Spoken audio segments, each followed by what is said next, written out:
Languages are created to deliver your thoughts, but those are created. Think about the possibilities in life. There's way more possibilities, way more things. There are. Than languages, vocabularies. There are. Even though it is a accumulative things, it's inherited from thousands of years ago, but still, life is way more complicated. Just a flaw here and a flaw there. Well, I had the delightful pleasure to sit down and talk to Phoebe about her language learning experience in and outside of China, where she grew up. She is a local from Shanghai, China, and she grew up with Shanghaiese and Mandarin/Putonghua, learned English when she was 5 years old, then at university learned German, Finnish, Cantonese, Italian, and Latin. Did I mention that her university experience was in Ireland? Or actually, that is the wrong verb tense. It is still happening in Ireland. She is currently doing a PhD program in audio engineering. Yes, she may sound intimidating, but she is one of the most lovely, down-to-earth, kind and gentle people I have ever met. Phoebe and I talked about language and identity, language and accuracy, and fluency, and where do you decide where one ends and one begins, and how important is communication, and why do people forget that's the whole reason why we're talking or writing in the first place. Phoebe's perspective coming from Mandarin Chinese into all of these other languages is a gem for me. I'm still very, very much so stuck in learning Mandarin Chinese at a low level, and I will probably someday eventually move on.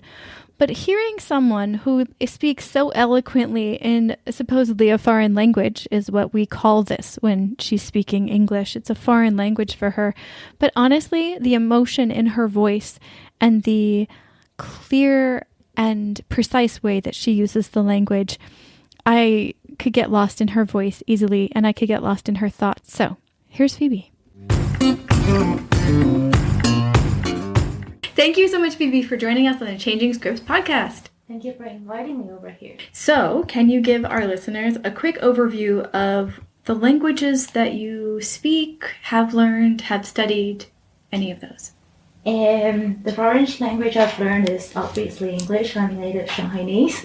And I've learned German and a little bit of Italian at the moment, Finnish, and Cantonese, if that counts as a language. It does. I think it does it?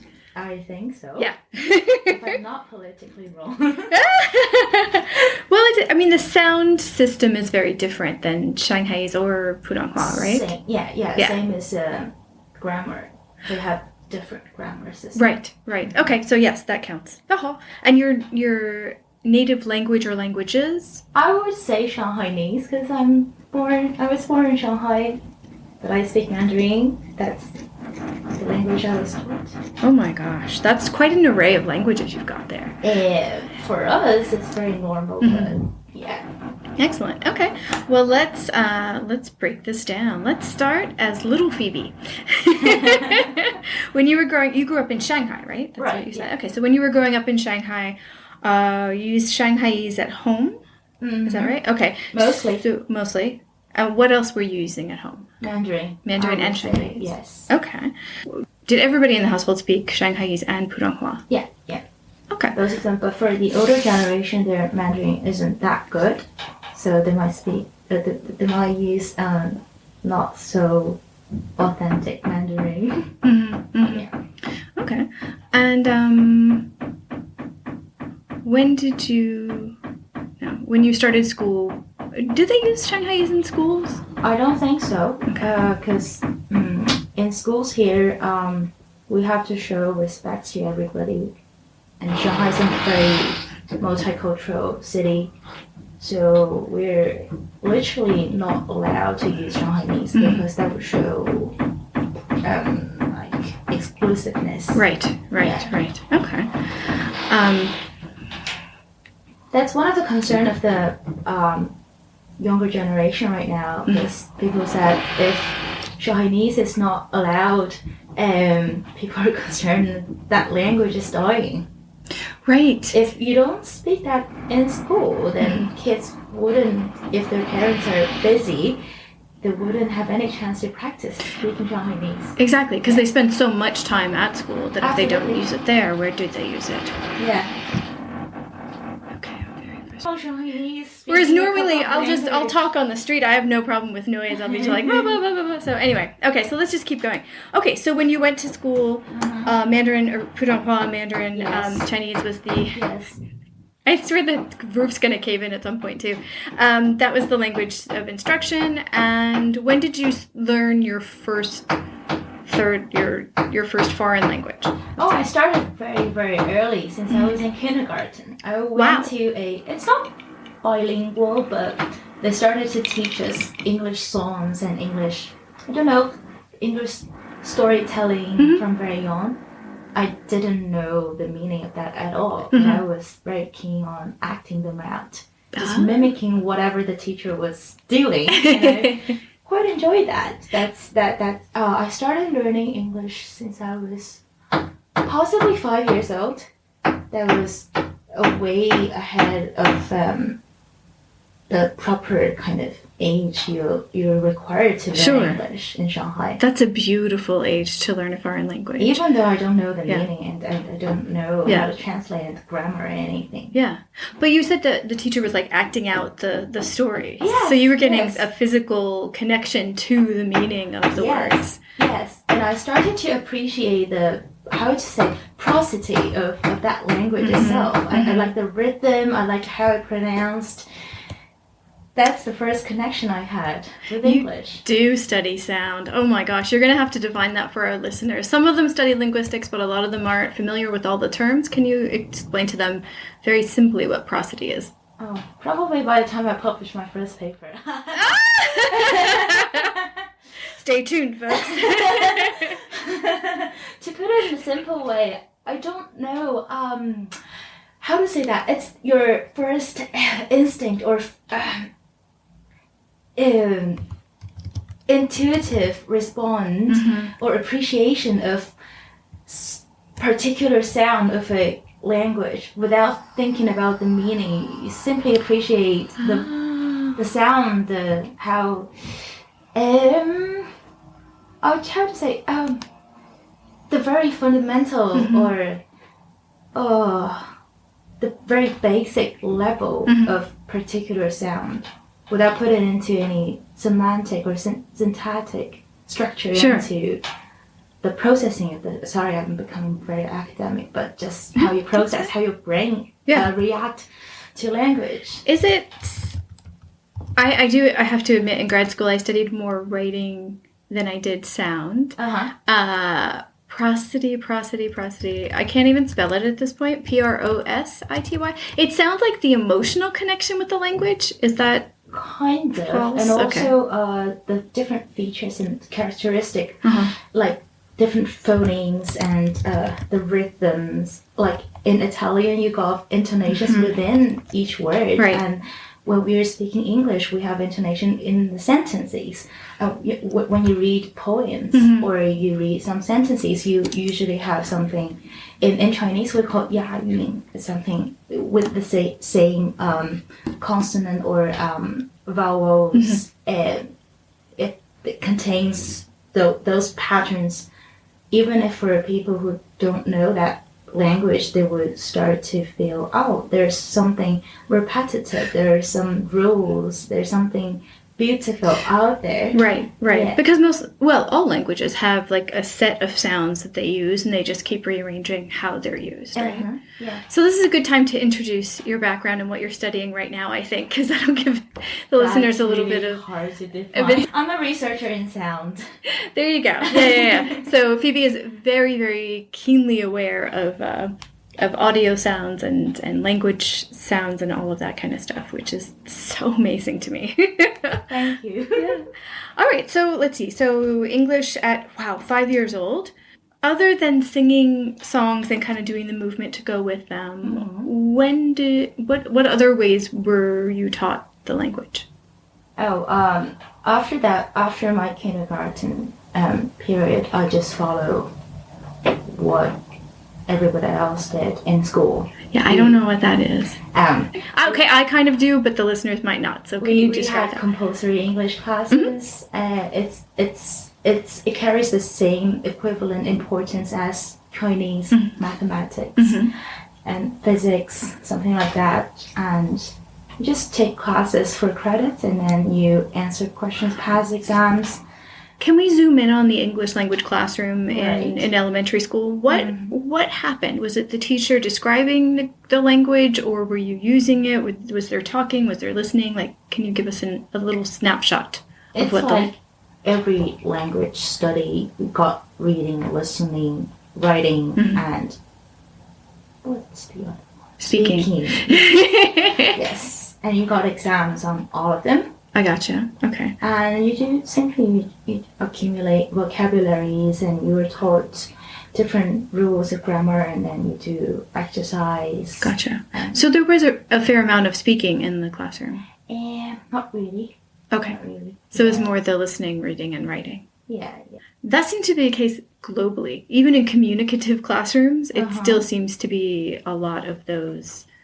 Because especially in larger the teacher and student ratios. Exactly. Yeah. Because if you have 30 and 40 people, it's very difficult and noisy to have conversation groups. Even if you're asked to pair up with your classmates, you are simply using something the other person would understand. Right. And yeah. Yeah, exactly. When did German come into the mix? That's not until I entered university. Oh, okay. So I felt like after I started my bachelor's degree in Ireland, I started a whole new journey of learning languages, including Chinese, English, and all the other languages I picked up. Okay, so you moved to Ireland and started learning German. And English. And English. Chinese.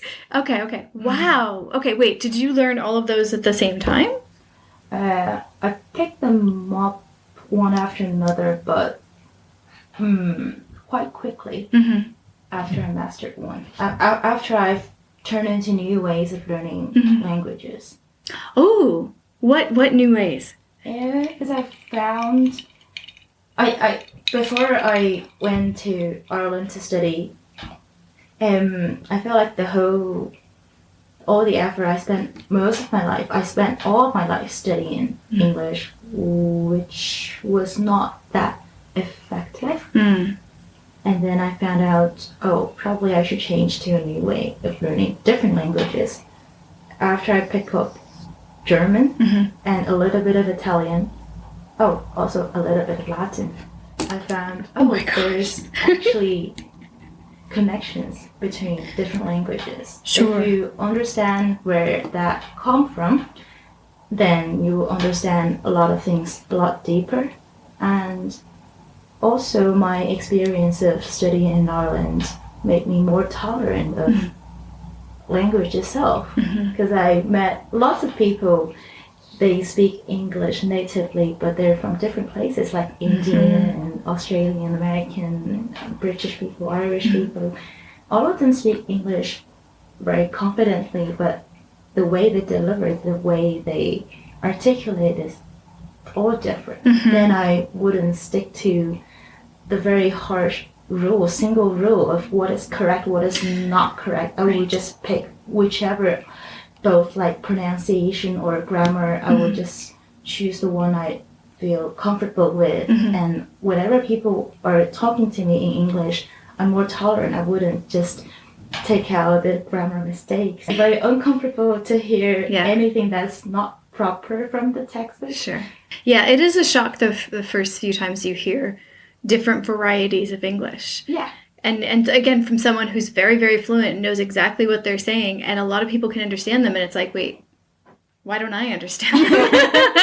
Exactly. I remember the first time I went to Scotland, I had to seriously adjust to the accent and the vocabulary. And Not so much with Australia because they mostly just shorten things, so that wasn't too bad. But there's some Cockney rhyming slang in the UK that some of my coworkers abroad in Asia would use, and I'd just be like, I just don't know what you guys are saying. Like, I understand we have a common language. This is not it. There must be varieties of Chinese as well. Yeah.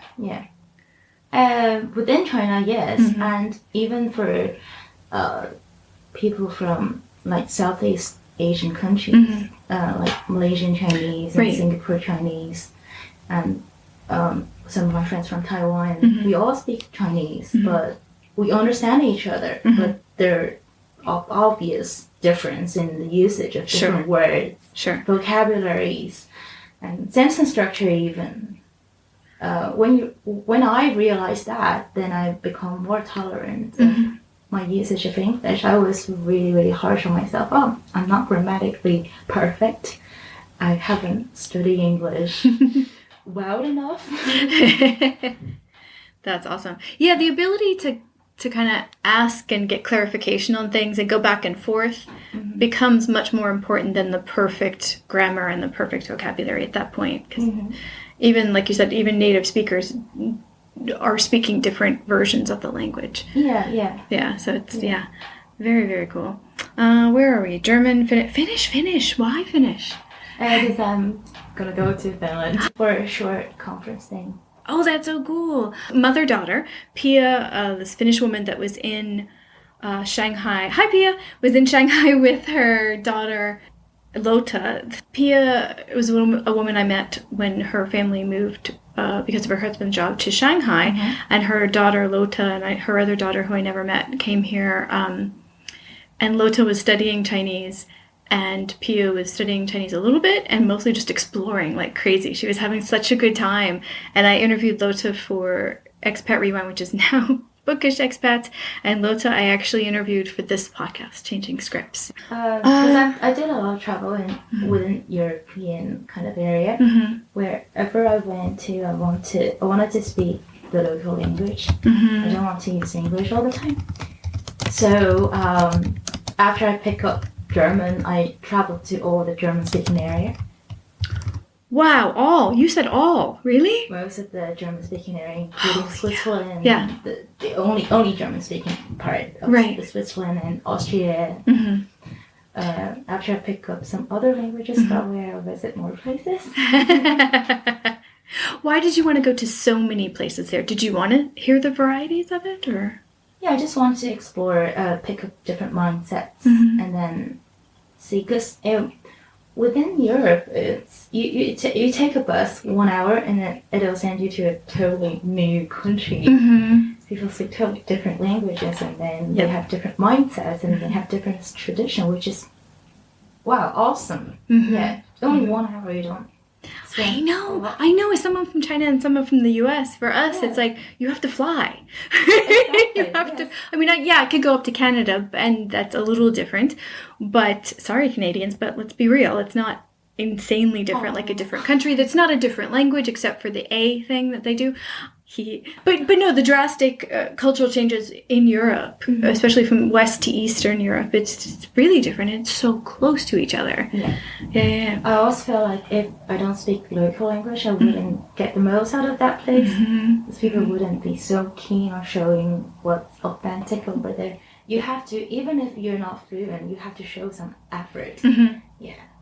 Absolutely. So, okay, wait, let's go back to little Phoebe first. Most people have an affinity towards one part of a language versus another when they're growing up. For example, I loved to read when I was growing up. Some people liked speaking or they liked listening to certain things. What was your happy place in language as a child? I would say reading things out loud. Because the first attachment I had with English is prosody, and same as Chinese, because my mom, she encouraged me to read poems, and then she's a very voice person. She likes me. She taught me to read things emotionally from very young age, before I could actually read stuff. So I really enjoy listening to people reading stories and poems. After I can read a little bit of pinyin, I started to read things by myself and act it out So for all languages, I just love hearing those languages. Yeah. I love hearing those sounds. Me too. There were, now that I'm thinking about, I'm a little bit older than you. So when I was growing up, like, I didn't get the internet. The internet was not common until I was almost out of university. And so when I was growing up, we had, record players and tape players later on. So audio stuff to go with the readings wasn't super common yet. So I kind of had the voices going on in my head. And I think, because I love audiobooks and podcasts now, so I can only imagine if I was a kid with all of that stuff, nobody would ever see me. I'd be like, I'm in my room, I'm going to listen to a million things today, bye. That's why I was so attracted to your podcast. Because I just simply love your voice. Oh my God, thank you. Your rhythms. I have issues. I've talked about this on the YouTube channel of the Changing Scripts, because I have immigrant parents from Italy, and I grew up in New York and Pennsylvania, and then I moved to California. I have a weird mix of vocal characteristics. I seem like I have a flat tone, but I've got really weird intonation for someone who has a flat tone. Oh, really? Yeah. It's not a huge deal until I hit some sound people that only want that flat tone with no weirdness. I've had people literally want me to repeat stuff. Like if they were interviewing me, they want me to repeat a phrase because it didn't sound as normal as it should. And I said, yes, but I'm on your podcast as a guest. This is me. Exactly. This is how I sound. Sounds pleasant. Yeah, well, thank you. That's very nice of you. I'm like, no, I do make lots of mistakes, but that was not a mistake. That was my intonation. Just the way people express. Yeah. But because it's a little different, and it's not like standard, super flat, I have a little bit of my parents' influence, a little bit of New York influence. Very subtle, but it's there. And for the very fine-tuned ear, it throws them off, and they're like, oh, it's not standard enough. I'm like, how did I get on this? How did I have this experience? So it's a little thank you is what I meant to say. Everybody has to be BBC or CNN standard. No, I know. And even on the local news, because we call it like very, very standard English. We call it like newscaster English. Oh. That very, very flat. You can't tell where someone's from. But even on the local news channels, you'll hear different accents. Right. So it's not even. Yeah. Libraries or bookstores. When you were growing up, did you go to libraries or bookstores very often? Not really, to tell the truth, but I really love bookstores and libraries. So where did you get the stuff you were reading?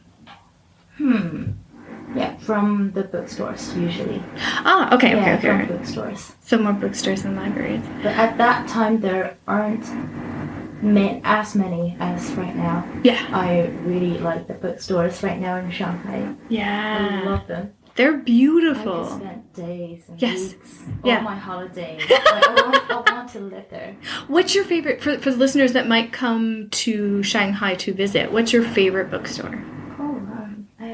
Compared to some of the bookstores outside of Shanghai, I would prefer some outside of Shanghai. Okay, can we give them one in and one out of Shanghai? The 24-hour ones in Guangzhou, which is really, really awesome. There's 24-hour bookstores in Guangzhou. Yes. What? Do we have names of a bookstore that you're talking about? If I'm not wrong, it's called 1200 Hours. And they even have Airbnb in that.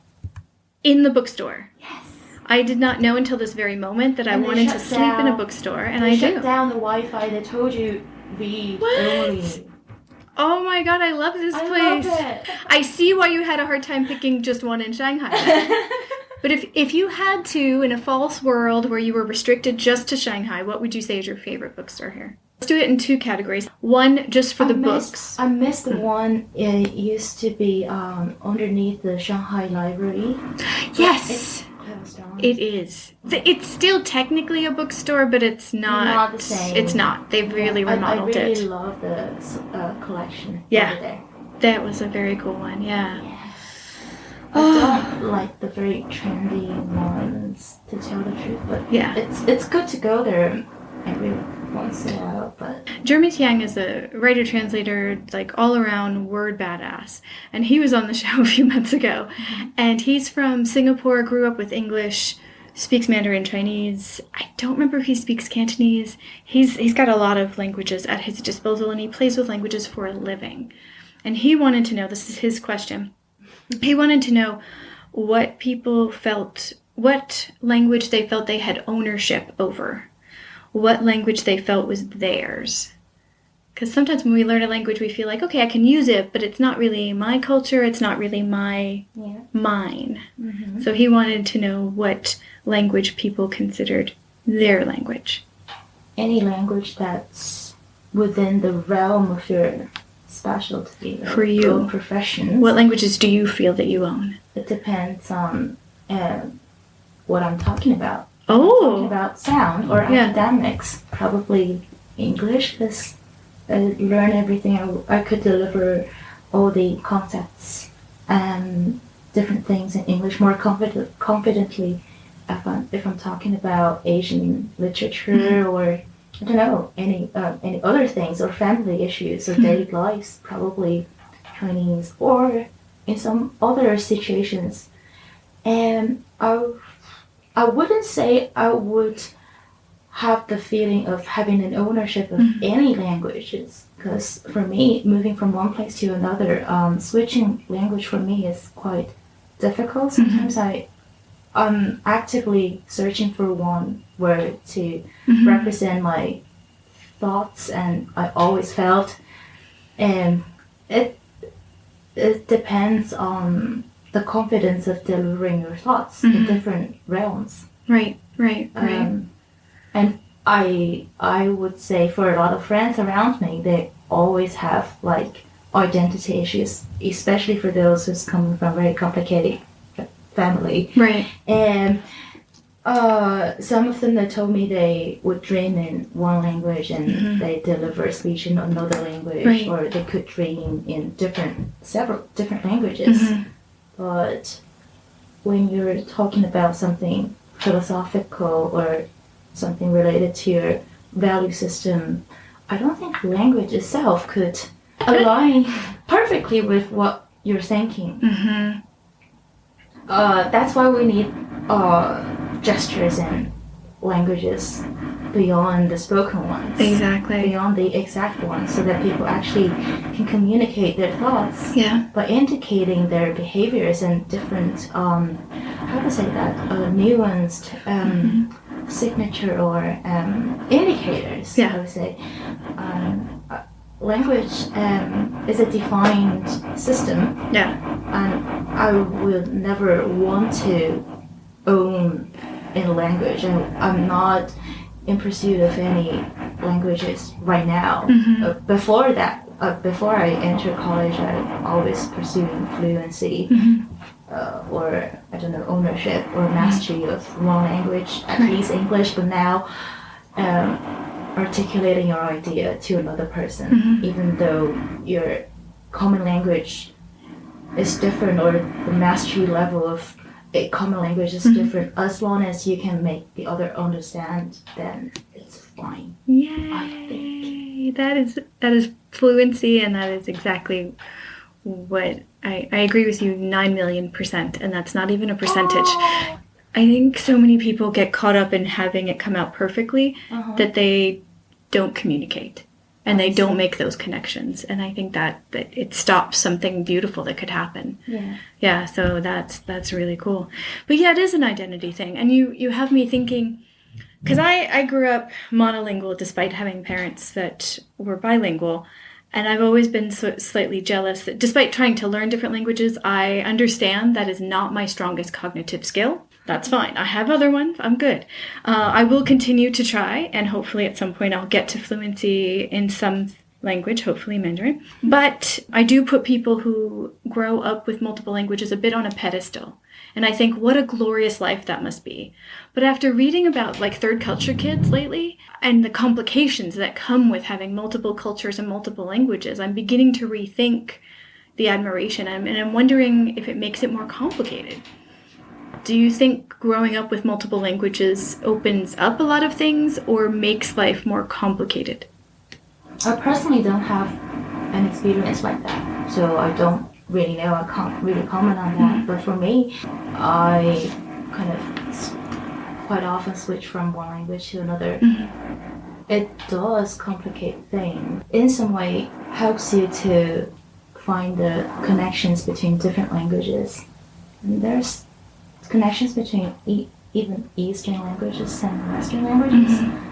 And then now you're quite more tolerant, and then you understand the other a lot better if you can tell what's the origin of language and why people use the sentence structure like that. Yeah, and due to different structures of rules of grammar, and then you can tell why people think this way, why people prioritize one to another, because the way they speak. Like, you were using English in China, but it sounds like you really, really became comfortable using English when you moved to Ireland. Not really, actually. Really? To tell the truth, no. What, do you feel like you're still not at a comfort level? No, not at all. What? To me, you sound amazingly fluent. It doesn't seem like anything... It doesn't seem like you don't understand. That's such a double negative. Let me try that again. It seems like you understand everything and you're just going back and forth so quickly and easily. That's because I was talking to you. You made me so comfortable. Oh my God. You still feel slightly uncomfortable in speaking English. Yes. Thank you so much for coming on the podcast. All the time. No, I can only imagine how hard that is. Hi, I'm Tanya Crossman. I'm a cross-cultural consultant working with international schools and other international organisations, but I'm most well known as the author of Misunderstood, The Impact of Growing Up Overseas in the 21st Century.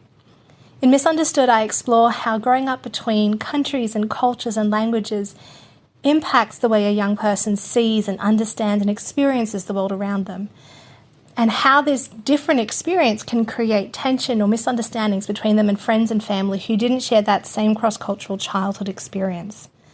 I wrote it partly for young people who grew up this way to see that it's not just me, I'm not the only one, other people feel the same way I do, and I make sense in this context. But I also wrote it for parents who felt anxious and stressed and even guilty for bringing their kids overseas and worrying what this was going to do to their kids long term.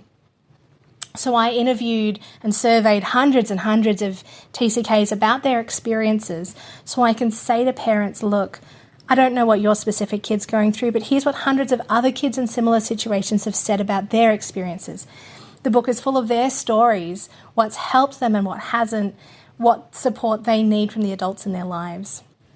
I love talking about this stuff. I love talking to parents, to TCKs, to anyone in this cross-cultural world. So you'll find me all over social media. I'm on Twitter as Tanya TCK. I'm on Facebook and Instagram as Misunderstood TCK, and my website is misunderstoodbook.com. Misunderstood is available as a paperback and an ebook pretty much everywhere online. I can't, yeah. I should use some of my Mandarin now so you can understand how bad and how impossible it is for me to I will. Okay, so like the word I, I still have problems with that.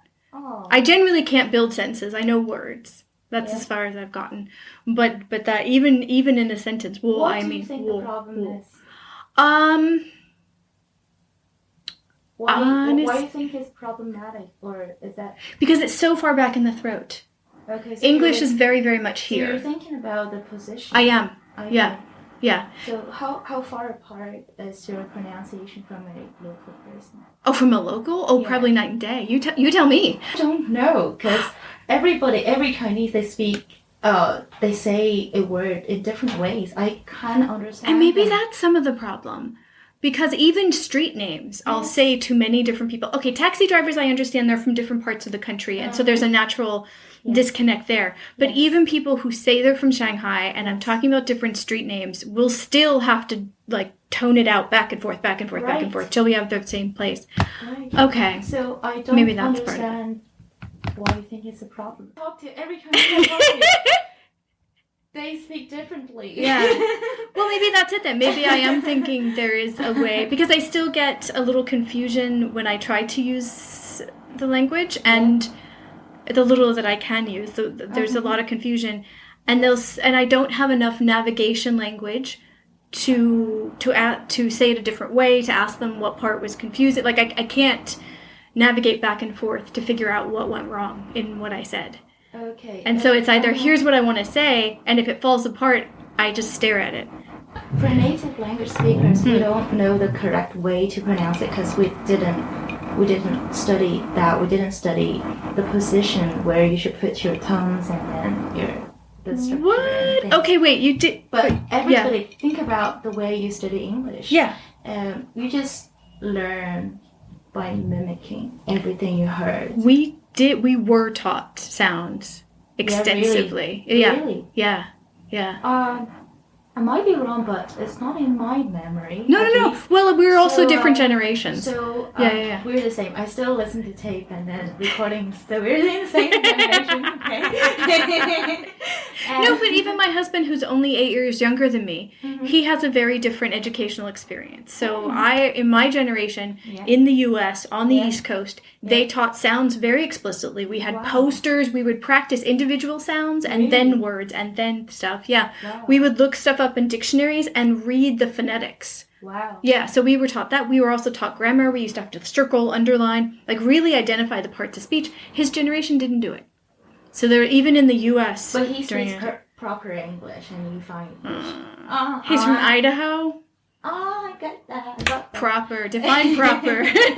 We both can speak proper English when we want to, but we had a very different experience learning English in the U.S. I see. Yeah. Similar applies to Chinese. And for people who are not taught in the strict way to pronounce, but we still pronounce correctly. Right. And people understand each other. Right. We wouldn't think, oh, you're not a native language speaker. Why? Even though people speak different. The same word with different variation, because people from the same place, they would group things that sound similar.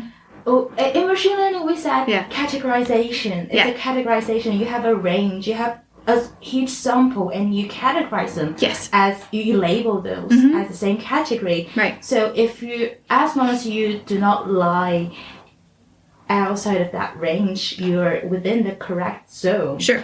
And so for you, I would say, because everybody speaks slightly differently, you just pick the one you appreciate the most, or pick the group of people, a group of pronunciation, because people from Shanghai and people from the northern area, everywhere so different. So different. Yeah. So you just pick the one you appreciate the most and then mimic them. Yeah. It doesn't mean you pronounce wrong if you pick another group. Agreed. But for months, I was saying, because it's W-O in pinyin, I was saying whoa, and very in the front of my mouth. Whoa. And people were like, really, huh? And then I realized I didn't even need to use it most of the time. So then I just stopped using the word, because a lot of times you can pro-drop, so it's no big deal. So anyway, that's just one word. So I appreciate you coming on and being uncomfortable during this whole thing. I don't want you to be. Another thing to mention is when you learn a language, a foreign language, you would usually learn it based on what you've learned before. In machine learning, we use transfer learning, use your past experience. Like you have a wow sound in English, then you probably, when you hear people in Chinese say wow, you would relate that pronunciation to something you've learned, but probably you don't have that word or alternative like "wa" I agree. in English, but you would find something similar enough to replace that. That's where the problem, I agree. Is. I think British English has more of a "wa" than we do in American English. I see. I think we're much more in the front on that, because they do the R, the what's it called, the rhotic R. They would drop that and they'd be like "wa." wah, wah. They have more of that. I can't do it right because I can't do a British accent to save my life. But they have much more of that A that almost sounds like R. They have that, and that's kind of a little deeper.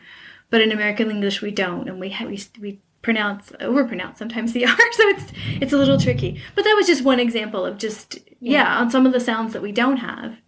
It's tricky, but just in general, So for me, a lot of people gave me advice saying do not stick to the correct pronunciation because for me, when I was learning German, people think German they speak differently. You don't have to stick to the Yeah. And they said even German, a lot of them couldn't pronounce. It's so true. It's so true. They said just you don't have to spend hours and hours. It depends on people. But they said you don't have to stick to the pronunciation class for like 18 hours. Oh my gosh. Learn the position and everything. Just keep on mimicking and find the difference. And then every time you mimic them, you become a step closer. And then the more you mimic, the better you become, or the closer you become to the one that you appreciate. Exactly. And I think that's one of the disservices that's done in classes in China where people are teaching foreigners Mandarin Chinese is they spend so much time on the tones at first. And it's like, I think a good, maybe a week would be good. So you get an idea of the tones, you start to hear the differences a little bit, but then you need vocabulary. Right, yeah. You just need a ton of vocabulary, a ton of writing. You need to get in there and you need to get some actual language. Right. But they spend so much time on getting the tones perfect. And I've had so many people tell me, when in doubt, speak fast, use third tone. Because the tones change when you put other things next to it sometimes. So it's like you think you know it perfectly one individually, and it's with something else and it changes, and you're supposed to remember that? Nobody learns that even in the first language. Yeah, so it's no. So speaking quickly is one of the things that I adopted. Yeah. When people ask me how to learn German, what are some listening resources, I said anything except for the slow German. Yeah. Do not listen to the slow ones. Well, it might apply for some, but no, definitely not. My expat friends in Germany tell me that Germans dub everything in German on TV and in movies. So there must be a lot of resources to hear German. Yeah. That's brilliant. That might actually come in handy. I am going to jinx myself now, but I'm looking for work in Germany, and I'm really hoping that I have to learn German soon. So we'll see what happens with that. Pick the accent you appreciate first. I don't care. Honestly, I'm ready. I'm ready for my first case language. Although I studied German in high school, but by studied I mean I went to the class and I hated the book. So I barely passed the class, and I didn't have a love affair with words yet. So it was a very different experience. And my German teacher in high school, how should I put this? I don't think she liked people. Yeah, so it made a big dent on me. But everybody has their own reasons why they do things. So what languages do you think in? Okay, it sounds like when you're doing your sound research, you're thinking in English, I think, right? Yeah. When you're having an emotional moment, are you thinking in Mandarin or Shanghaiese or? When I'm thinking, I'm not using any languages. You're not using any language? No, I don't think so. Because thoughts are really, really abstract and personal. And I don't think words or any language is versatile enough to replicate people's thoughts. So languages are created to deliver your thoughts, but those are created. Think about the possibilities in life. There's way more possibilities, way more things. There are. Than languages, vocabularies. There are. Even though it is a accumulative things, it's inherited from thousands of years ago, but still, life is way more complicated. The problem, Phoebe, is that I see language as I'm thinking it. And because I'm such a visual person. And so for me, if I'm thinking something, I'm kind of like reading it on a page in my mind. I see. It's very, very strange. I don't know if there's even a word for that. But so for me, it sounds very cool to experience an emotion or a thought without there being a word attached to it. That sounds cool. I'm not 100% sure because probably when I'm thinking deeply, I'm not aware of what I was doing. Yeah. And my flatmates, they usually pointed out, Phoebe, why are you talking to yourself in English? And they're so surprised to see a Chinese talking to herself in English, unconsciously. But still, I talk to myself in Chinese sometimes. Sure. I'm pretty sure. Yeah. That's what my parents told me. I'm not aware of that at all. That's so funny. And sometimes I would use German. I stopped at HSK 3. There's like 6 levels of HSK test, right? To the formal Chinese language test. I stopped at 3, but I barely passed it. So I'm probably like a strong HSK 2, which basically means I can read 300 words, which is really little. But in sentences, when I was trying to say a full thought to someone, because I studied Spanish a little bit, and I used Spanish when I traveled in Latin America and when I dated in Latin America. And so I have an interesting vocabulary in Spanish. So when I'm trying to say something and I don't have the Chinese word for it, Spanish comes in. Because it's not English. It's the other part of my brain. Does that happen to you? Yeah. Depends on your experience, where you acquire that experience. Yeah. In what situation you acquire that experience, then you would find the proper or the initial kind of language or vocabularies, regardless of the language you're using. Have you ever studied linguistics? Yeah, no, but that's always something I wanted to learn. Yeah. It feels like you have studied linguistics because you're so not properly, but that was on my list when I was applying for colleges. So what did you spend your undergrad studying? Economics and sociology. Wow. So I'm still a social science person. Right. And then did you get master's or are you doing master's and PhD together? I did a master and then PhD. What was your master's in? Electronic engineering. Oh my goodness. Right now. I adore you so much. You make sense to me. Growing up, I was very strong in the arts and music and writing, reading, all that kind of stuff. I loved it. Theater, loved it. But I wanted something challenging. So I just started taking lots of classes at university. Yes. And I fell in love with chemistry, but I couldn't see myself in a lab. And now I know it's much more interactive than that, but I just really couldn't see myself that alone. So I was like, So then I saw the engineers and I saw how interactive engineering was. But I wasn't good enough in the math to be one engineering. So we had like this business engineering degree where we did a bunch of different kinds of engineering and a lot of business classes. And so I took that for my undergrad and it was beautiful. But then I started teaching overseas. So my master's, like I have business engineering for my undergrad, teaching English is my master's, and part of a combination of the two, actually. Yeah. It was a program that was teaching English through technology. Wow. So it was like combining the two. It's a beautiful transition. But I didn't finish it. That's great. You got the best out of those programs. But I love switching subjects. Yeah, same here. Do you learn in these languages? Learn what? Because it sounds like you like to explore and you like to learn new things. Yes. Are you doing that in languages other than Chinese and English? Like, are you reading things to learn information in German and Finnish? Yeah, I read German newspapers, and then when I was very into philosophy, I did read philosophy books. Really? German very badly. Wow. Which philosophers did you read? Kant. You read Kant in the original language. That's painful. It's painful in translation too. And my friends told me you'll never get it. Trust me. Stop doing that. Why did you pick him of all the philosophers? Oh, that's available? The course only. The only course that's offered, and people said the translation is very, very different if you read the English and the German. If you know German, try the ones, but they guarantee I wouldn't understand him. But you did. I tried. When you were reading it, did you have like a Chinese or an English translation nearby that you could kind of look at if you got stuck? I had an English version nearby, but I never opened it. Wow. I am tipping my hat to you and I'm not even wearing a hat. And that was a class that you took it for?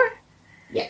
The TA was very, very frustrated because every time I went to a tutorial, I literally turned that into a language class. Yeah. I asked him, I was using German, but I asked him, what does that mean? What does this word mean? What's different from the English alternative.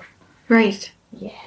Although I had to take a philosophy class for my undergrad, and Kant was one of the people that we studied. And even in the translation, I still felt like it was partially a language class. Because philosophers, they have to define things and group things and deeply dig into things. So they're kind of making up words and ideas anyway. And also when I was studying the contemporary music and the contemporary like sound music or sound design movement,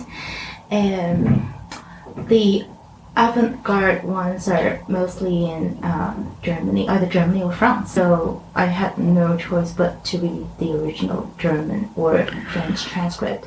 I gave up all the French ones. Right. Because I don't have any basic kind of background in that. Right. But for the German ones, I really tried hard. That's amazing. I don't think we've talked about your learning process, because you said you learn languages differently after you arrived in Ireland and stuff. You learn languages differently than you used to. What is your process? How do you learn these languages? I started from an experiment trying not to translate things. I found translating things probably made it very inefficient. Throughout my childhood, I was taught in a very strict way, so you have to be correct. After I entered college, I found I figured out I could never finish any reading list, even though the highlighted ones, because I paid too much attention on the sentence structure and then looking at the word I didn't know, because that's the kind of the learning habit I cultivated throughout the year, and I found that really inhibited my ability to acquire knowledge, because I read everything in English. I treat those transcripts as a English learning material instead of a textbook or anything informative. So it's mostly through reading things that you're learning these languages. Reading and listening. Okay. So after that, I forced myself not to look into the dictionary and then read really, really fast, and do not analyze the sentence structure or grammar or anything. Just grasp the impression of that. Yeah. Don't look into the details of the language. I love that. To grasp the impression of that. I really forced myself, because I had that ability like for 10 years at least, because that's something English teacher required us to do, and I really grasped the benefit out of that. I always the best English. I ranked really, really high in my English classes in Shanghai because I did that. I read everything in detail. After I entered college, I found, oh, wow, no, I shouldn't treat English text like that. I should really be tolerant on the English. Yeah. And so when I pick up German, I kind of stopped going into too much details, and I didn't take any like English taught. I started learning German using German only. I don't use any like we call them like aid language or some graded language. Yeah. I don't use translation. Just force myself to read, and then gradually, I think the first difficulty you have to tackle is the barrier in your mind. Think, I'm reading a new language. It should be slow because I'm very bad. Once you've overcome that set, when you open up, you try all means to understand the meaning. You look at people when they talk to you attentively. Yeah. Take wild guess. Try to see what they're intending to deliver. Sure. Then you will understand them. Yeah. Once I get what they mean from a very initial state, then I built my confidence. Yes, I could communicate with them. At least I can understand them, even if I can't speak any of their native language. After that, I force myself to read newspapers, and then my ability of guessing the meaning of words become a lot better. Because you started to notice the frequently used words, and so those started to help you. Yeah. Yes. It is a very hard process for me, because you have to override your old habit, but you really gain you gain the you gain the feeling of the language, and then you can start to speak some of the most frequently used phrases almost naturally, like in native. So you started learning English very young. Yeah. When you switched and started learning German, was there any one thing that was really hard to get used to? Just my old habit of going into the details and figuring out why people say it in this way. What's the rule of that? I have to stop asking myself these questions. These are good, but that's so hard. That's something I have to stop doing. Yeah. Yeah. Yeah. The why is very hard not to ask. Yes. And yeah. Yes. That's not how a language is built. I know. It's not. Most languages are not logical. Although I've heard German is more logical than English. But I don't know. Does it feel like it's more logical? I think it's very, very logical. Yeah, I think English has more exceptions. Yeah. But throughout the stage, if in the academic English, when we are correcting people's essays and things, my advisors always taught me the difference between British English and American English. But when we look into like different books and guidance, they differentiated the two, but at the same time they said, oh wow, in modern American English, people kind of use both. In British English right now, they're starting to use some Americanisms. Yes, exactly. So a lot of the phrases are acceptable, becoming acceptable today. So, and do we really have to differentiate? Exactly. And oh gosh, who was it? There used to be this terminology of like inner circle, outer circle, and inner circle with the like the American English, Australian English, British English, all the white Englishes were inside, and then everybody else like India and Singapore, Malaysia, all of those people would be like on the outside. It's like, why are we putting this us them thing with the language? If people use the language, they use the language, and they are included in people that use the language. Yeah, it's a dynamic thing. So saying there's British English and American English leaves out a lot of people that use the language fluently and natively. Yeah. Like they grow up, that's their main language. And I wouldn't be confident saying my Chinese is correct, because sometimes I just use things in a kind of clever way, which is possibly, very likely, grammatically wrong. Oh, but it's so much fun to play with language that way. Absolutely. Yeah, I make up blends all the time. Using that. Oh, my favorite blend in English was from a linguistics class I took, where the professor, he came in and he decided he wanted to talk about blends that day. And he's like, my favorite one is confidence. And it's like confidence and coffee. Wow. The confidence you get from coffee. And I'm like, I love you. You're wonderful. This is a class. I spend my entire life making up blends all the time. And I'm like, I get to study this today? Yes. Now, playing with the language is beautiful. That's what we do as humans. Yes. Yeah. Yes.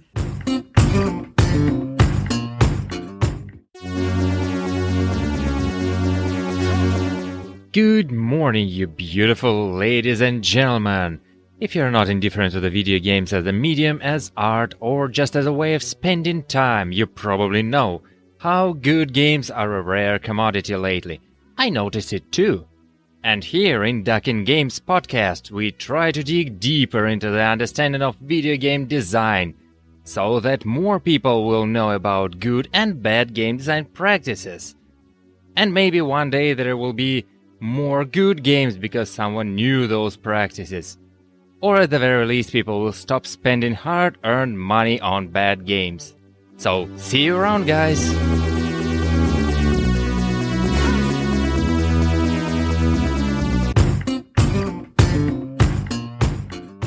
So, well, okay, as you've been learning different languages, do you feel like you've lost any of the other languages you knew better? Yeah, my parents pointed out, and whenever I write everything in Chinese, they said, oh, they can tell my sentence structures sounds a bit awkward. Really? It's not as natural as if you put them in English. Right. A lot of the structures they use, it's very English structured. Oh, so your grammatical structure has, you're writing in Chinese, but you're doing it with like English grammar. Kind of. Yeah. My mom, she can tell that. Yeah. But I still feel, well, people understand me. And yeah. Okay, because both, and keep in mind I'm at a very low level in Chinese, but both kind of have subject, verb, object construction, kind of. Yeah. You have a lot of clauses in English, but in Chinese, I haven't studied Chinese grammar very well. I don't know if we have clauses. Yeah, possibly we do, but not in an English way. So I can put a long sentence in English, but in Chinese probably I'll just cut them out split them into different small sentences. That makes sense. Yeah. Yeah, I wouldn't use a lot of which, that, of which. That's true. Yeah. Yeah. Although, I'm glad you brought up punctuation.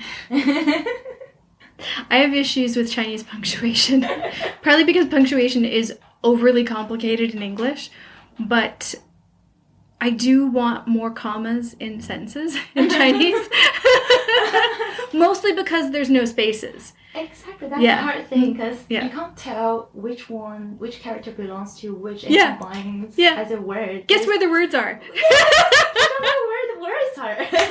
It's like first you find the words, then you find the phrases or the chunks that go together, the lexical chunks. And you're like, okay, so those go together and that goes, and then you've got a period. The only thing I see is a period most of the time. I'm like, okay, that sentence is over, but look at all that stuff in that sentence. That comes very handy when you read pinyin. I think they would group things together. Yeah, but nobody reads pinyin. Really? I mean, do they? Do you ever read in pinyin? When I was very young, yes. Yeah, but that's When only I to read learn the the language. text. You don't stay in that interlanguage or... Yeah, but if you walk on the street, the signs and the labels, they should group everything, right? They're in pinyin with no accents. There's no tones on the streets. Shanghai, why? Actually, it's all of China. It's not just in Shanghai. Okay, China, why? Probably it looks better without Yeah, all the but weird intonation. With all of there's 5 tones. Without knowing the right tone. I mean, again, talk fast and use third tone, you'll be okay. Okay, fine, but what? There's no tone. So it's kind of in pinyin, but kind of not, because... Yeah, without the tone. It's kind of Romanized for people who aren't going to use the language. They're way more complicated. Way more complicated. Yeah. I don't know anything about Finnish punctuation or... No, I'm not that stage yet. Okay. They do have quite long words, I've heard. Oh, yeah. Same as German. That's true. Yeah. Yeah. Agglomerative language, is that what they are? They, like, put more things on the end of the word to... I think so. Yeah. Turkish is like that, too. Some of the words are, like, this long. Very, very logical, though. Very, very logical. Yeah. Italian. Why Italian? Just lots of friends are Italian recently.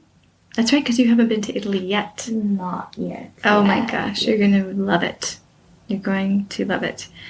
And I've learned a little bit of Latin previously, so probably picking up Italian wouldn't be that hard. It won't be. But it's still a bit hard.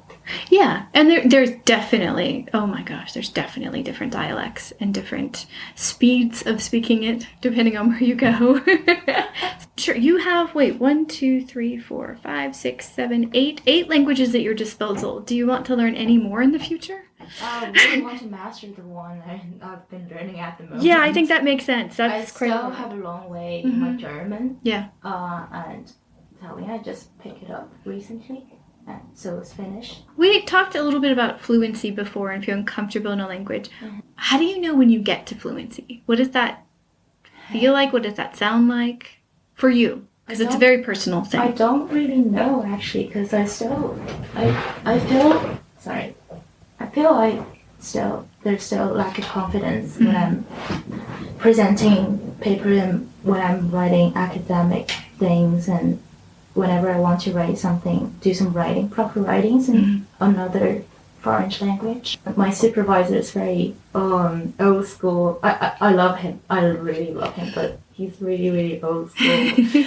Professor, he taught me, Phoebe, you have to really articulate your thoughts better. I have confidence in you, but it takes time, so you still have room to improve. He corrected a lot of my grammar mistakes and the expressions as well. So now I've become kind of... Previously I was very anxious. I really want to rush and then force myself to... I'm actively seeking ways to improve my language skills. And when I can actually reach the stage of fluency. But right now, I'm just, I don't know, take time and then really pay attention to a piece of writing I really, really like, and then learn a little bit from that, and then probably when I encounter another one, I appreciate and learn a little bit from that.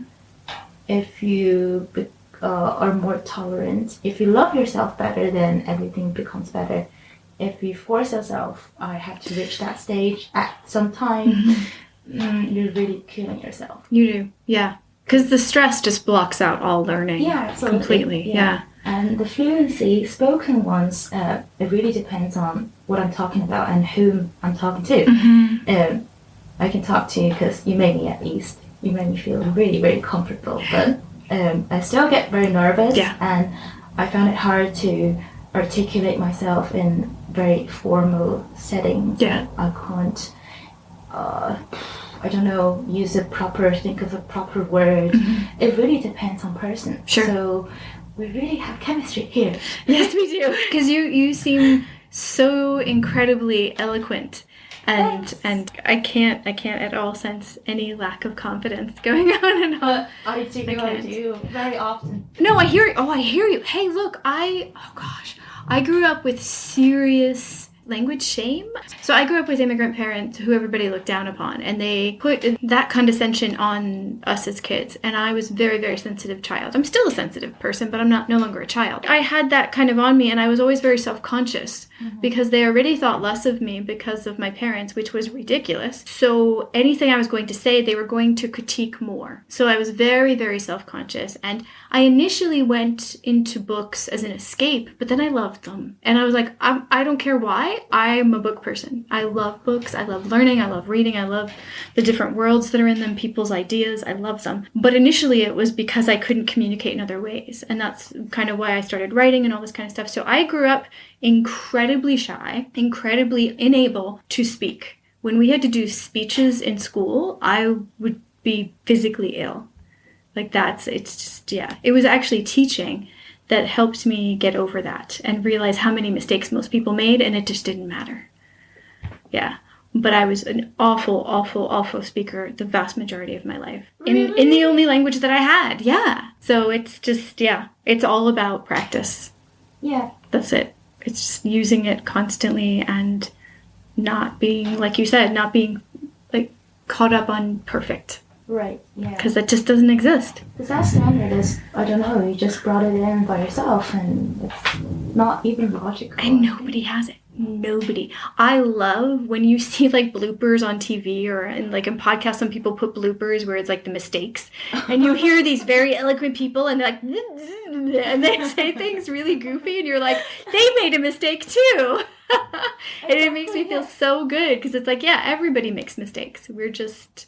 Again, like you said, language is such a difficult representation of what we're thinking. Right, yeah. And so, there's all this in here in our brains, and it has to come through this tiny little funnel. Right. And it's so difficult. Language is a very dynamic and organic thing. Mm-hmm. When I was studying in Ireland, I found a lot of brilliant, talented Italian researcher, French researcher whose first language is not English, but everybody has to discuss everything in English. Right. If you just focus on the fluency of language, it'll block you out. You'll become blinded.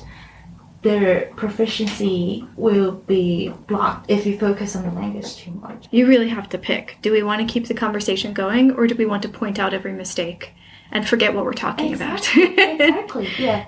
And in a lot of TV series, a lot of the directors, they intentionally hire or recruit actors or actresses who can do a certain accent, like German accent or a French accent, because they found it interesting or sexy. They want people to have those authentic kind of way of expression. They want the multicultural element within their production. That's a really good point. So we're comfortable with other languages, but we're not comfortable with other versions of our own language.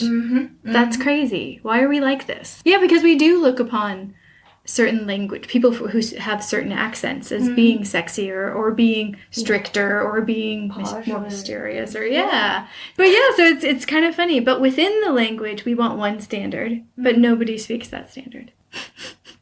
We're crazy, crazy human beings. Let's leave that standard to robotics. Exactly! I can easily synthesize any standardized. Yeah. Oh, but that's it. We want that standard. But when it's coming from an actual robot, we're offended that they're speaking our language. And we're like, I don't want a robot to take care of me. Why not? If they do it better without X, Y, and Z, then who cares? Like, yeah. It's complicated. It's so complicated.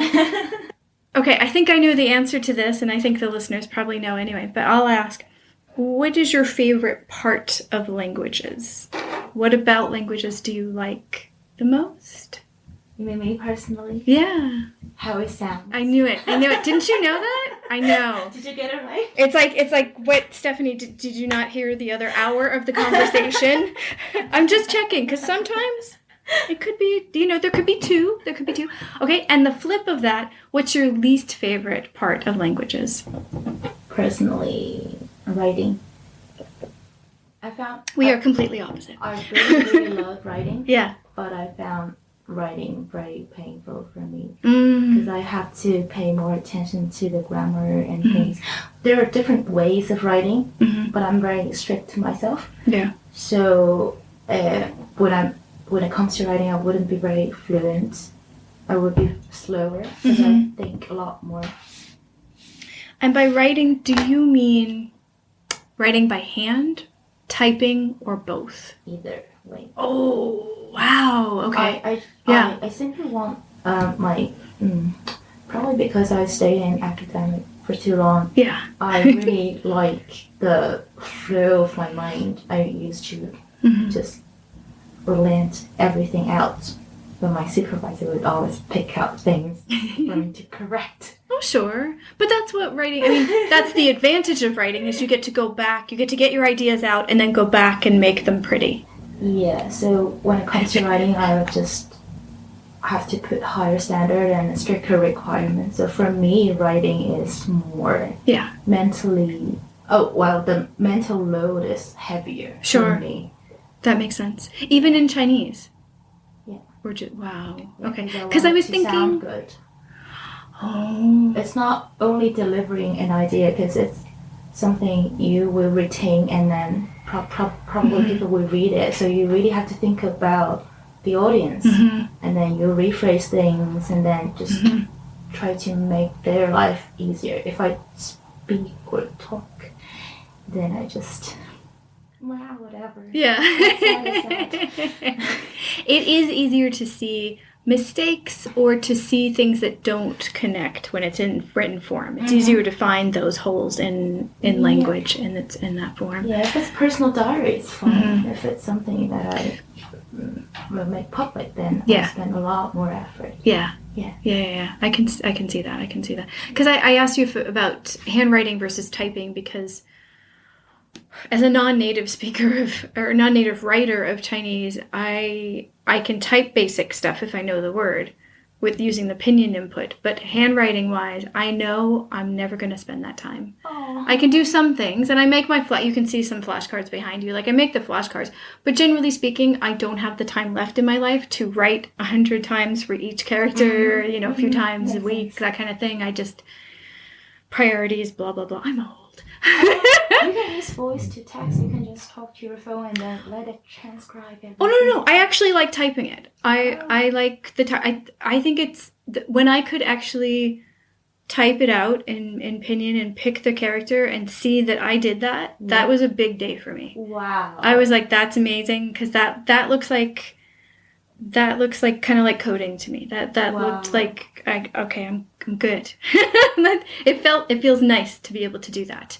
Again, 300, 400 words, so that's very limited, but it feels fun to do that. I like writing in that way. When I was learning English, I really like writing tycoons in English, even though I got very limited vocabulary. Wow. Just love playing around with words and don't pay attention to the grammar, because I just want it to sound beautiful. So on the podcast, we have two giant populations of people that grew up with English and learned Mandarin Chinese, and people that grew up with Mandarin Chinese and learned other languages. Mm-hmm. Keeping both of those populations in mind, what other questions should I ask people? What's missing? What do you want to know from them, from future guests?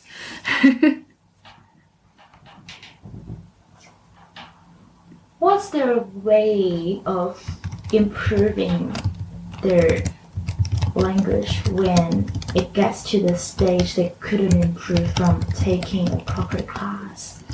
Oh, that is the $1 million question. It's so hard. Yes. Yeah. I always feel like I'm the bottleneck of my language study. I don't know, because I've done all the courses I can do. Mm-hmm. And still, my supervisor pointed out a lot of mistakes I make, or my articulation or the expression is not the most efficient, or people still get confused of what I said. So how should I improve? If I always ask my friend, a native speaker, oh, could you correct my CV? Could you look through my 30-page essay, which comes out every couple of months, I feel like, wow, I'm just making use of my friends. I'm not going to do that. The language learning answer is, I haven't gotten there yet. The teacher answer, the former teacher answer is, you've kind of already answered it a little bit, is looking at similar things. If you're talking about writing a CV, looking at a lot of CVs. Yeah. If you're talking about like the essays you're writing, reading a lot of those. Mm-hmm. And if somebody, like if your professor points out things that you are doing, pick one thing that you're doing a lot that's wrong, one thing that you're doing repeatedly, and go and look for that in like things and see how they're doing it. And read a ton of those. And then very slowly incorporate that into your writing. But it takes a lot of time. Yeah. The third answer is to have an editor of some sort, is to have like a private tutor or a language exchange partner, which is really hard because most of those aren't very focused. Language exchanges are very slippery. Right, yeah. Exactly. Yeah, so if you can afford it, a tutor, if the school that you're at has like language exchanges, that might be more direct, more... less slippery of a way. I tried a couple from college services, and right now, at this stage, your requirement is really, really high. Somebody has to be able to tell where you come from, and you just can't stop asking them why. But some of the questions they couldn't explain why. Yeah. But those people, they should be able to tell you're coming from a background who's learned English grammar. Right. So if I'm able to explain everything within the system you're familiar with, then they will adopt that system. If not, they just ask you, oh, I'll just remember that. Yeah. But I don't like the answer, just remember it. But sometimes there isn't a reason why. That's the thing, that the language evolved because of mistakes, because English had a lot of immigrants coming into the language, using the language, and as the children would misuse the language, those mistakes would work their way into the language. And now they're rules. And so they seem illogical because they are illogical. But that's the way they are. Yeah. So if a person who knows that history can explain everything well, then probably will be more convinced, but really I should really tackle my own barrier of asking deeply why. Yeah, well, I want to know the same thing about Chinese. The fu, the one that looks like a big B. Yeah. It doesn't seem to do anything. It was one of the first questions I had, and I still, going back to my old videos, I don't understand why it's there. It's not adding sound-wise most of the time. It doesn't add meaning. I know it's generally a more formal or historical word, I think, but it doesn't, like, why is that there? And I still want to know why, but I don't know if anybody knows the answer. Do you know the answer to that? I'll talk about that after. No! Is it too... I want to give you a responsible answer, because I know. But you know when to use it, you know how to read it. Yeah. It doesn't bother you that it exists. It is a thorn in my side. I would say so. It's one of those things that I get caught up on, and I want to know why. Not enough to spend years researching online or keep asking people, because I stopped asking, because most people said, I don't know. I just use it. And that's part of, Yeah. It's a hard answer to take, though. It just is. Probably the first step is to accept there's difference, and then there's situations that wouldn't give you a correct answer. Exactly. Yeah. But it's really difficult. When you want to use the language in a way where people don't get distracted by how you're using it, you want them to understand your ideas. Right. It's hard not to want to understand everything that you're using. If we talk to people genuinely, if another person is a genuine person as well, then English isn't a barrier at all. For most people. Yes. There are some people where it is. Some people will be mean about language.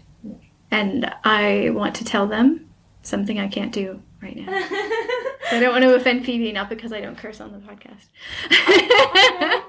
Those people make me very angry. Because it's like communication is the point. Right. And the snobbery in language usage is ridiculous. Yeah. Ridiculous. Yeah. Mimicking a language or getting proficiency in one language simply because I want to show respect.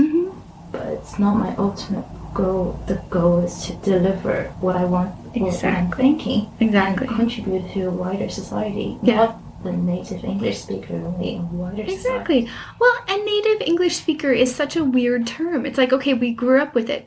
There are a lot of native English speakers who are not skillful using the language. It's not a goal. I can turn on YouTube right now and show you a lot of native English speakers that you do not want to sound like. There's a lot of non-skillful people. Just because you grow up with the language doesn't mean you're good at using it. So the long answer is constantly reading and comparing it to how you're using it. And it takes a lot of time. Yeah. Once you reach that high level that you're at, getting better is really intense and very time consuming. Yeah. Cool. Because, the universities I taught at in the U.S., there were writing centers. There was one for the undergraduates and one for the graduate students. Does your university have any centers like that? No, not exactly in the university I went to. Okay. But in my current research center, they provide services similar to that. Okay. That's something I've been actively seeking throughout the years. Yeah. I just couldn't find enough support. Right. I really need somebody who knows language well, but it's really, really hard for foreign students. It is. Right. At the last university I went to, we had tutors specifically for second language learners in the graduate program. We only have a volunteer, either students or faculty members, to provide some of their, just as a volunteer, give you some comments, but they wouldn't spend time doing very detailed, give you help or language help. This is really, really time consuming. When I'm correcting people's writing in Chinese, their CV and their cover letter, the sentences just sound wrong. When I want to correct it, there are numerous ways I can correct it. Not correct, I always say rephrase it. I couldn't do that over email. I have to really sit down. If I'm responsible enough, I have to sit down asking what you want to emphasize on and where you're coming from. Then I would find a proper sentence or a paraphrase for that, for all the sentences or expressions that sounds not natural. I really have to sit down. If you just pinpoint the weird ones and then just replace it, it's not very responsible, but it takes so much time and effort. It's incredibly time consuming. Yeah. I'm surprised they don't have hired graduate students to do that. Like for ours, we were in the English department. Yeah. And so they had varying levels of tutoring available where they paid us to go and do these things. But maybe it's something you can suggest to them. Yeah, possibly. But I'm actually looking up online. One of the women I worked for, Elena Cotes, she had a few different computer programs, and that's not the right word, but she had a few different programs to identify.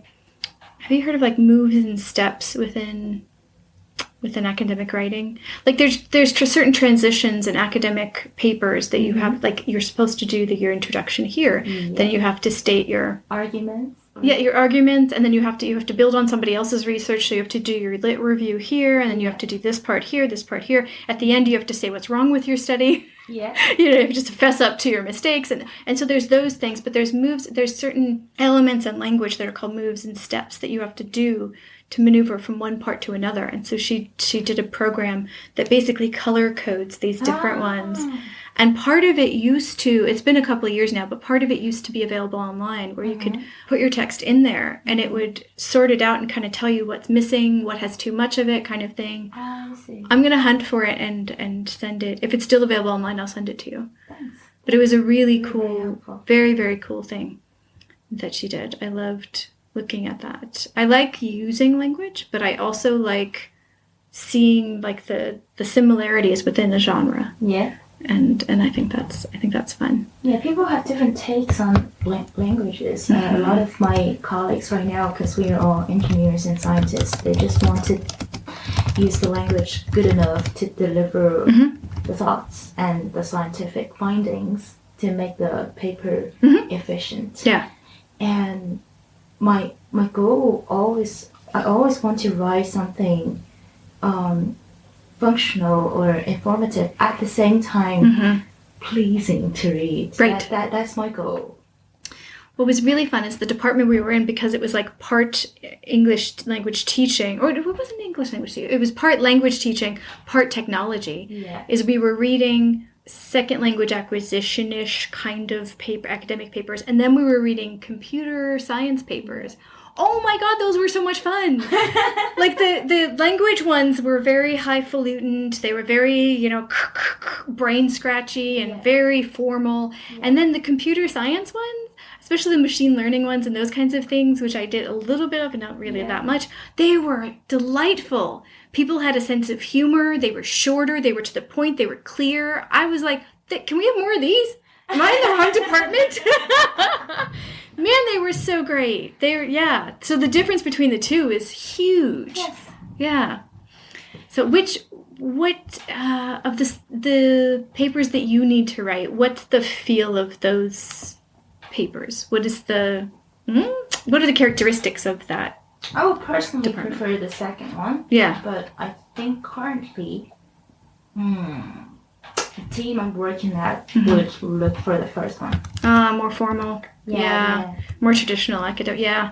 That is the majority. But oh my gosh, the other one was so... I've never seen anything like that. Objective from your scientists. Yeah. But at the same time, really appreciate the very delightful and clever paper written by general scientists for the lay audience. That's something. It was awesome. That's something That's something will make you feel happy because you really popularize your own research to wider public. Oh, sorry. Let me clarify. That wasn't for a popular audience. It was still in academia. But still, it brings. But it was a different department. It was more computer science. Yeah. No, it was, and it was more succinct. Instead of it being 15, 20 pages long. Yeah. And really having to dig for the main information because they kind of overly formally write, it was very succinct. Yeah. And there were more charts and graphs and pictures and things to explain stuff. Yeah. And then there was just thought experiments. It was actual data. And it was very, very different. I'm trying to think of what part of computer science that was, and I do not... I can't remember. I blocked it all out. It was quite a while ago. But it was definitely something... It was language related. It was probably natural language processing-ish stuff within computer science. NLP. Yeah, because that's what we were doing. Yeah.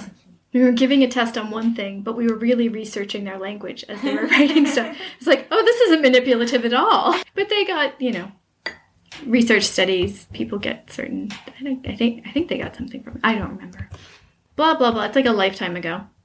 But anyway, okay, so your question, let me read your question back to you, see if I got it how you meant it. What's your way of improving language when you've reached the top level of classes available? Is that Part of? Okay, what's missing? And how long would it take? Forever. No. Sorry. That's very discouraging. I know. Not for me because, I already know it's going to take the rest of my life to get a second language. One of the gentlemen that came on here, he's an American man who's been studying Mandarin Chinese. He's been using it for 25 years. Yeah. And he said he knew in the first couple of years that it was a marriage. He had to commit. He's like, I'm not stopping. He's like, I'm just going to go. Every week he has his online tutoring session no matter where he is in the world. And he travels a lot. He was working in Shanghai in a corporate environment in Chinese. He writes all the time in Chinese. He speaks.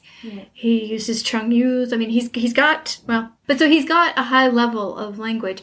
But he says he still feels like he has 20 more years to go, 30 more years to go. So it's like really modest. Well, and I think the more you know about anything, the more you know you don't know. And I think language is also like that. Oh, now it just made me think of 2 more questions. Go for it. The second one, Yeah. It's related to my own experience. I want to ask some other people about in what situation would your fluency change? Because I really actually mentioned when I'm facing you, I can speak everything fluently. I wouldn't think about the mistakes I would make and the non-proper usage of word. It's not a concern at all.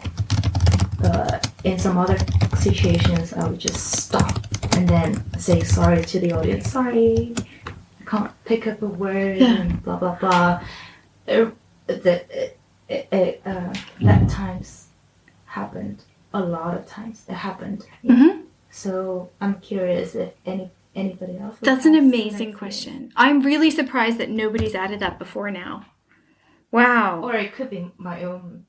Experience. No. That's a really, really interesting question. The fluency fluctuates. It does. Yeah. Yeah. Does it fluctuate in your first languages too? Or just in yes. Yeah. Yes. Yeah. Chinese, my Chinese deteriorated a lot of times. Yeah. Yeah. Back very quickly, but just depends on the situation. And if I'm just by myself for a while and then I'm talking to someone, it'll take me a little while to kind of warm up. Language-wise also. So even just in that situation. But okay, so I wrote down, does your level of fluency change in different situations? Yes. Okay. Listeners, if you have any questions that you want me to add to the question list, please feel free to contact me, stephfuccio@gmail.com. My information's in the show notes. Do people think achieving fluency in spoken language is very important? Because I felt a lot of people felt really happy without investing a lot of time on languages. They live happily in another country. As long as they understand what the others are talking about, they're happy about their language skills. Care how fluent, how the vocabularies, the volume of their vocabularies. They don't really care as long as people understand each other. Even if they permanently switch to another country, right? They still live happily. So is it about knowing other languages, or is it about speaking versus writing or reading or listening? I would say, well, a lot of people study English until the stage of good enough, like 3,000 words of vocabulary. If they can live there without problem, it's fine. Then they will cease taking classes and paying attention to all the grammar or learning new vocabularies. They don't want to beautify things. Right. If they can explain everything in 4 sentences, they don't want to shrink it down to 1 sentence or use a clever word or an exact word that describes what they are. So is it fluency or is it beautification? Because it feels like there's 2 big parts to that question. It feels like there's a part about language curiosity in general, and then it feels like there's a part about language skills. I would say it's more about language curiosity. Curiosity, okay. Yeah. For daily life, language skills is like, I don't know, it's a necessity. But beyond that, would people pursue a higher level of language? Because the people that I'm going to be interviewing are interested in languages. They wouldn't be in front of me if they weren't. So do you want to know why they're interested? Why they want to keep working on it? I think so. Okay. Why do people pursue a higher language proficiency when they've got the basic skills? You are hired as my question writer. Sold! Well, oh my gosh. Seriously, Phoebe, you've given me a lot to think about, and I'm sure a lot for the listeners to think about. Ain't it sad that you've never seen just how beautiful life can be? In fact, if I had to make a call, I'd say you never seen yourself at all. Just a flaw here and a flaw there when you're standing in your underwear. Girl, you don't have to buy anything. Confidence has always been free. But I can see you alone in a room, wearing nothing but some sweet perfume. That's why I'm here if you so choose to lose your body blues. Well, you're so hot and you don't even know it. Girl, I love what you got. Gonna teach you to show it. If you're done with the lies, see yourself through my eyes. You've paid your dues. Say goodbye to your body blues. Well, I know that you wanna be free from the shackles of the bourgeoisie. And as a working man, I have to propose. You leave the prison of your pretty clothes. That's why I'm here if you so choose to lose your body blues. Well, you're so hot and you don't even know it. Girl, I love what you got. Gonna teach you to show it. If you're done with the lies, see yourself through my eyes. You paid your dues. Say goodbye to your body blues. Well, there's no fear, 'cause I'm sincere of heart. I'm just a connoisseur of a real work of art. Well, you're so hot and you don't even know it. Girl, I love what you got. Gonna teach you to show it. If you're done with the lies, see yourself through my eyes. You've paid your dues. Say goodbye to your body blues. Your body blues. Yeah. Your body blues. Yeah. Your body blues. Your body blues. Yeah. Your body blues. Your body blues. Yeah. Your body blues. Oh, yeah. Your body blues. Some people don't understand why you've already busted out the sweaters. They may raise a brow at keeping scarecrows out year-round, but you just go ahead. Let them stare, because you eat, sleep, and drink pumpkin at Dunkin'. So sip your classic spiced and iced $3 medium pumpkin spice signature latte, or try the bold pumpkin cream cold brew, an ultra-smooth brew topped with pumpkin cream cold foam. Also $3 for a medium. All so you can fall harder. America runs on Dunkin'. Participation may vary. Limited time offer. Terms apply. Membership fees apply after free trial. Cancel anytime. You know what's wrong with health and fitness? You weaponize it against yourself. Why didn't you go to the gym today? You're so lazy. Why did you eat that? You have no self-control. Stop it. At Beachbody, we think training and caring for your body in a way that works best for you should be about loving yourself. Let us help you without all the judgment.